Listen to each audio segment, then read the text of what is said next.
So last class में हमने कहाँ तक किया था, हम कलेक्शन पेज पे जाएंगे, यहाँ से मल्टीपल साइज में मल्टीपल प्रोडक्ट सेलेक्ट करेंगे। हमने एक प्रोडक्ट ये ले लिया, फिर हम जाके ऐड टू कार्ट चेक करेंगे। ऐड टू कार्ट के अंदर हमारे पास फीचर है कि हम जैसे क्वांटिटी बढ़ाएंगे वैसे ऐड टू कार्ट पे रिफ्लेक्ट हो जाएगी। हम क्वांटिटी इंक्रीज कर सकते हैं और डिक्रीज कर सकते हैं। डिक्रीज करने पे क्वांटिटी 1 से नीचे नहीं जाएगी, क्योंकि हमने जहां पे ये इनपुट बनाया था वहां पे इसकी मिनिमम वैल्यू 1 डाली है। परफेक्ट। अब हमें क्या करना है, इसके नए सेक्शन पे आना है जहां पे हम क्या करेंगे, यहां पे नीचे सब टोटल, टोटल और शिपिंग चार्ज दिखाने वाले हैं।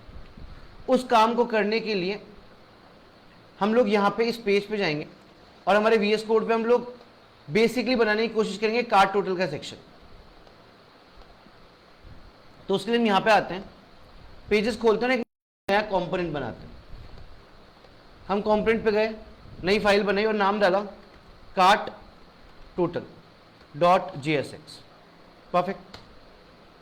ये पेज हमारे सामने आया, इसमें RAFCE लगाया हमने, सेक्शन बन गया। परफेक्ट। नाउ कार्ट टोटल में क्या करना है, हमें डिलीवरी चार्जेस चाहिए, प्रोडक्ट के प्राइसेस चाहिए, वो सब कुछ चाहिए होगा।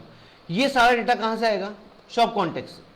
इसके अलावा हमको जो कॉमन पेज पे, या ऐसा मान लो कि हर पेज पे जो डेटा चाहिए वो डेटा हम कहां बना रहे हैं, शॉप कॉन्टेक्स्ट पे बना रहे हैं।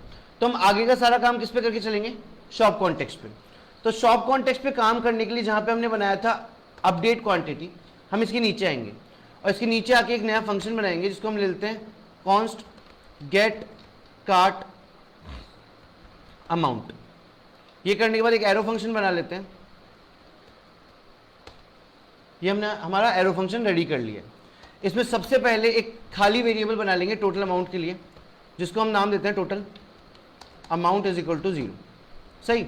अब मैंने पहले भी समझा है, हमने पहले भी ये काम किया, आप देख लेना। जब भी हम कार्ट में से वैल्यूज निकालते हैं तो हमको 2 फॉर लूप लगाने पड़ते हैं। पहला फॉर लूप हमें कार्ट की आईडी देता है और दूसरा फॉर लूप हमें कार्ट की क्वांटिटी, प्राइस, ये सब कुछ देता है। तो हम जाएंगे वापस से यहां पे और यहां पे जाके हम लगा देंगे पहले for loop, for const items in cart items. ये पहला फॉर लूप लगाया। सही। अब यहां से आइटम्स के अंदर मेरे को क्या मिल गई है, आईडी मिल गई है कि कौन कौन से प्रोडक्ट मेरे पास आ रहे हैं। अब मैं क्या करूंगा, मैं मैच कर लूंगा कि मेरे पास API में जितने प्रोडक्ट हैं उनमें से मुझे सिर्फ वो प्रोडक्ट चाहिए जो मेरे किस में ऐड है, कार्ट में ऐड है। तो मैं यहां पे आऊंगा और यहां पे आके एक लॉजिक बनाने की कोशिश करूंगा। वो लॉजिक बनाते हैं, यहां पे लेते हैं लेट करके एक वेरिएबल, ठीक है, और यहां पे लेते हैं आइटम इन्फो करके इज इक्वल टू हमारे जो टोटल प्रोडक्ट्स हैं हम उसको कॉल करते हैं। टोटल प्रोडक्ट्स जो है हमारे, वो प्रोडक्ट्स नाम के वेरिएबल में डॉट ढूंढने के लिए या कंपेयर करने के लिए हम यूज करते हैं फाइंड फंक्शन का। यहां लगाते हैं एक एरो फंक्शन, यहां पे डालते हैं वेरिएबल का नाम जो कि मैंने डाला प्रोडक्ट। सही। अब क्या होगा, सारे प्रोडक्ट किस में आ रहे हैं, इसमें, और जो कार्ट के अंदर है वो किस में आ रहे हैं, इसमें। कंपेयर कर लेते हैं। कैसे कंपेयर करेंगे, हमारे प्रोडक्ट के अंदर जो आईडी है वो आईडी मैच होनी चाहिए किसके अंदर, आइटम्स के अंदर। सही। तो यहां पे आइटम इन्फो में मुझे वो प्रोडक्ट मिलने वाले हैं जो मेरे कार्ट के अंदर एडेड है।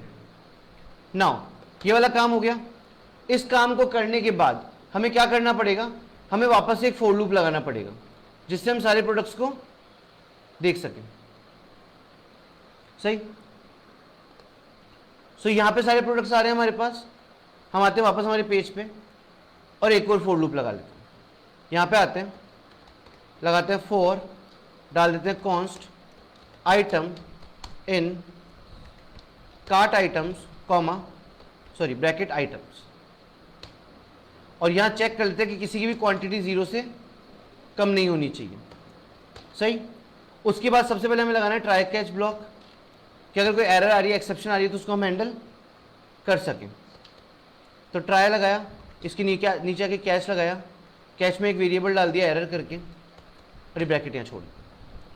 अब ट्राई के ब्रैकेट के अंदर आके लगाएंगे इफ, जैसे पहले काम किया था एग्जैक्टली बिल्कुल वैसे ही काम कर रहे हैं।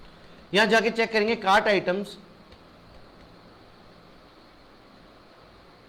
इसमें आइटम्स, और यहां पे आइटम, और एक छोटी सी गड़बड़ हमने कर दी है, यहां पे हम कंडीशन नहीं डाल सकते फॉर लूप। ये कंडीशन आएगी यहाँ पे, परफेक्ट। सो ये कंडीशन कहाँ आने वाली है, यहाँ पे आने वाली है। यहाँ हमने चेक किया कि क्वांटिटी 0 से ऊपर ही है सबकी। अब यहाँ आते हैं और टोटल अमाउंट में कैलकुलेशन करवा देते हैं। यहाँ तक का लॉजिक क्लियर है, वापस समझाता हूँ।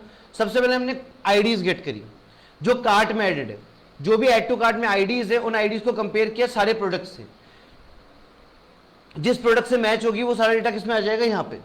मतलब अब हमारे पास सारा डेटा है उन प्रोडक्ट्स का जिनके आईडीज ऐड टू कार्ट में रखी है। उसके बाद हमने एक और फॉर लूप लगाया क्वांटिटी निकालने के लिए। फिर हमने क्वांटिटी निकाल के चेक किया कि किसी की भी क्वांटिटी 0 से कम नहीं होनी चाहिए। और अब हम कैलकुलेट करने जा रहे हैं टोटल प्राइस।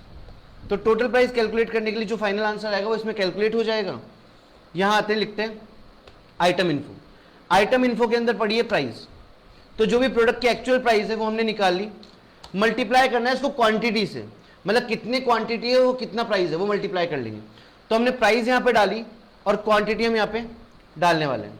वो हमने डाला cart items, then items and उसके अंदर आइटम। मतलब टोटल अमाउंट में जो डेटा आएगा वो डेटा है ग्रैंड टोटल, सारा ऐड टू कार्ट का टोटल। वो किसके अंदर आ जाएगा, टोटल अमाउंट के अंदर आ जाएगा। परफेक्ट। अब हम जाते हैं यहां पे और देख लेते हैं हमारा फाइनल ब्रैकेट कौन सा है, फंक्शन वाला। ये हमारा फाइनल ब्रैकेट है फंक्शन वाला। यहां आके रिटर्न कर लेते हैं टोटल अमाउंट को, सेव कर लिया। परफेक्ट, यहां तक हमारा काम हो गया। अब हम क्या करेंगे, इस फंक्शन का नाम कॉपी करते हैं और इसको शेयर कर देते हैं एपीआई के अंदर, कॉमा लगाते हैं, पेस्ट करते हैं। अगर आप लोगों को ऐसा कंफ्यूजन हो तो आप इसको यहां से ब्रेक भी कर सकते हैं। ठीक है, यहां तक का काम हमने कर लिया। अब क्या करना है, अगला काम, हम आते हैं वापस कौन से पेज पे, कार्ट टोटल पे।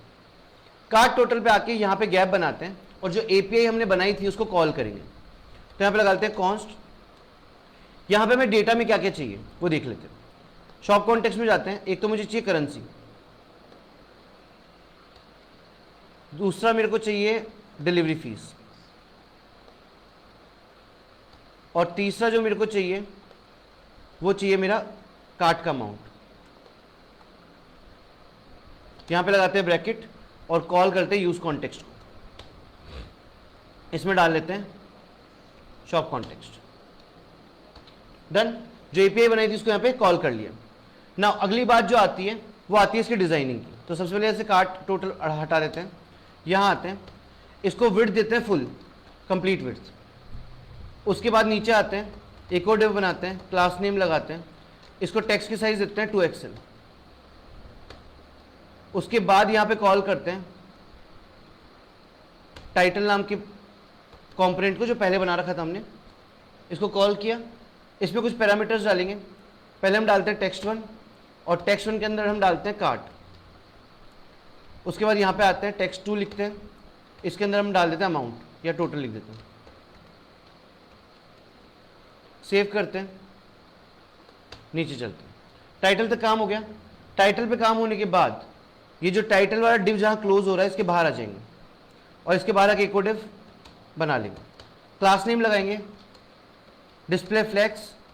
फ्लैक्स की डायरेक्शन जो है वो रखिए कॉलम, गैप दिया है 2 का, मार्जिन टॉप दिए 2 की, और टेक्स्ट की साइज दी है स्मॉल। अंदर आएंगे, वापस एक डिव लगाएंगे, क्योंकि डिस्प्ले फ्लैक्स बनाना है तो पेरेंट और चाइल्ड का रिलेशन होना जरूरी है। यहां देंगे flex, justify, space between. Space between के लिख रहे हैं जस्टिफाई बिटवीन। नाउ इसके अंदर आके एक पैराग्राफ टैग देंगे और यहां लिख देंगे सब टोटल, और यहां पे आके एक और पैराग्राफ टैग लगा लेते हैं।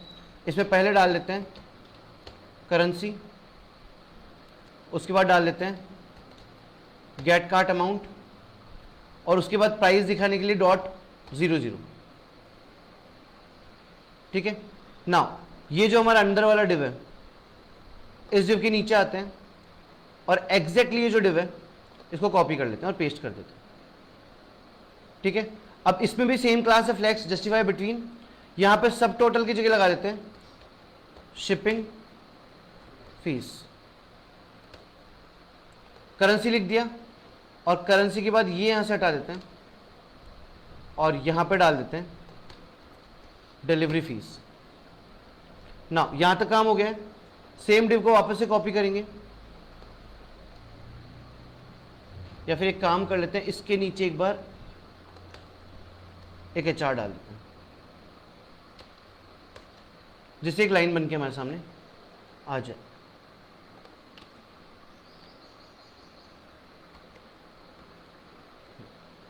हो गया। अब इसके नीचे भी एक बार एक HR डाल देंगे। ओके, अब चलते हैं अगले पोर्शन पे, और सेम ही जो हमने यहाँ पे किया है इसको कॉपी करते हैं, पेस्ट करते हैं, और यहाँ पे शिपिंग फीस की जगह डाल देते हैं टोटल अमाउंट। सही, यहाँ ले लेते हैं करेंसी और यहाँ कर देते हैं गेट कार्ट अमाउंट। ठीक है, अब जो टोटल फीस होगी, जो टोटल अमाउंट होगा, उसमें टोटल प्लस डिलीवरी फीस भी आएगी, तो वो भी हमको दिखानी पड़ेगी। और इसको थोड़ा सा बोल्ड लगाने के लिए यहाँ पे बी टैग लगा देते हैं हम लोग, जिससे बोल्ड में आ जाए, और यहाँ पे भी जाके बी टैग लगा देते हैं। डन। नाउ यहाँ पे आके एक छोटा सा कैलकुलेशन करेंगे कि जो गेट कार्ट अमाउंट है, अगर मान लीजिए कार्ट में कोई वैल्यू ही नहीं है तो कार्ट अमाउंट होगा 0। अगर मेरा कार्ट का जो अमाउंट है वो इक्वल टू होता है किसके, 0 के, तो कोई शिपिंग फीस नहीं लग सकती ना, तो इसलिए शिपिंग फीस नहीं दिखाएंगे, शिपिंग फीस कर देंगे कितनी, 0। और अगर कार्ट का अमाउंट 0 नहीं है तो शिपिंग फीस भी चाहिए होगी, तो हम लगाएंगे यहाँ पे get cart amount plus delivery charges जो भी हमारे होते हैं। परफेक्ट, सेव कर लेते हैं। यहां तक का काम हमारा हो गया। नाउ इसके बाद आते हैं हम लोग, और ये जो कार्ट टोटल वाला पेज था इसको जोड़ेंगे कहां पे, कार्ट वाले पेज पे। ठीक है, इसी वाले पेज पे जोड़ेंगे, तो सबसे नीचे आ जाते हैं। यहाँ पे 2 डिव्स मिलेंगे हमको एंड पे क्लोजिंग के, हमको एक डिव के बाहर आ जाना है यहाँ पे, और यहाँ आके लगाना है दूसरा डिव, और देना है क्लास नेम। दे दिया फ्लेक्स, यहाँ देते हैं जस्टिफाई, और लगाते हैं एंड, मार्जिन दे देते हैं हम लोग 20 की। नेक्स्ट, इसके अंदर आके वापस बनाएंगे एक डिव, क्लास नेम लगाएंगे, विड्थ इसकी देंगे फुल, उसके बाद यहाँ पे स्मॉल स्क्रीन पे साइज देंगे width, and that width will भी रहती है 450 पिक्सल। सही, क्योंकि जो स्मॉल स्क्रीन होगी वो 520 पिक्सल से चालू होती है, तो उससे थोड़ा छोटा रख के चल रहे हैं। सही, और फिर इसके अंदर हम इंटीग्रेट करते हैं यहाँ पे कार्ट टोटल इस तरीके से। अब जाते हैं पेज पे, आप देख लीजिए, अगर कोई भी प्रोडक्ट एडेड नहीं है तो सब टोटल 0 है, शिपिंग फीस 10 लग रही है, लेकिन टोटल फिर भी 0 ही आ रहा है। अब अगर मैं जाऊं यहाँ पे कलेक्शंस पे और अलग अलग प्रोडक्ट ऐड करूं, स्मॉल साइज पे ये प्रोडक्ट ऐड किया है, ये वाला प्रोडक्ट जो है मीडियम पे 2 ऐड किए हैं, लार्ज पे 1 ऐड किया और एक्सेल पे 1 ऐड किया, ये वाला जो प्रोडक्ट है ये स्मॉल स्क्रीन पे 1 ऐड किया, 6 प्रोडक्ट टोटल ऐड किए। एंड आप देख सकते हैं ये उनका सब टोटल है, ये उनकी डिलीवरी फीस है, और ये उनका ग्रैंड टोटल। उसके अलावा if you increase the quantity from here you see the price changes. ठीक है, सॉर्टेड है। तो यहां तक हमने काम कर लिया है किसका, हमारा ग्रैंड टोटल कैलकुलेट करने का। सही, तो आज के लेक्चर में इतना रखते हैं। आई होप आपको समझ में आया होगा। Thank you so much.